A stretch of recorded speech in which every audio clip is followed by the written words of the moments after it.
literature in the United Kingdom. There's, for example, the poem Beowulf, that is from the Anglo-Saxon times, so 1,000 years ago. And there's also from the medieval times the Canterbury Tales by Geoffrey Chaucer. And there's also the poem Sir Gawain and the Green Knight, about one of the knights of the court of King Arthur.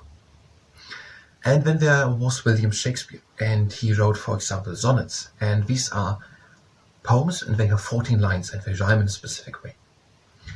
And then there is John Milton, and he was during the time of the Reformation, and he wrote by his religious views influenced things. For example, he wrote Paradise Lost.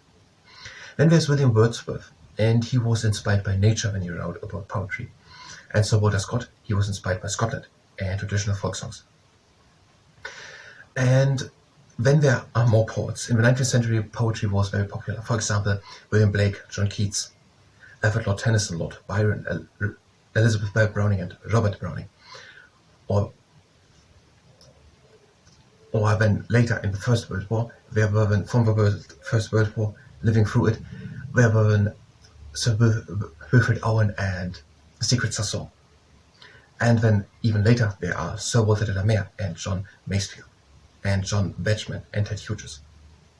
And for example, one poem by Robert Browning is partly like that, Home Thoughts from Abroad, and that goes like that: how to be in England now that April's there, and whoever wakes in England sees some morning unaware, that the lowest boughs and the brushwood sheaf around the elm tree bole and tiny leaf, while the chaffinch sings on the orchard bough in England now. And there are 3 winners of a Nobel Prize, for example, from Britain. And these are Seamus Henning and Harold Pinter and Sir William Golding.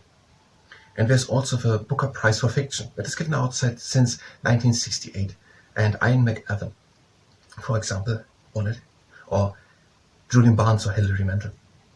In the year 2003, the book The Lord of the Rings by J.R.R. Tolkien was voted the best loved novel. And there's, for example, also Dame Agatha Christie. She wrote murder mystery stories. And Ian Fleming introduced James Bond. And that is according to the Life in the UK Test Handbook on several pages, for example, 87.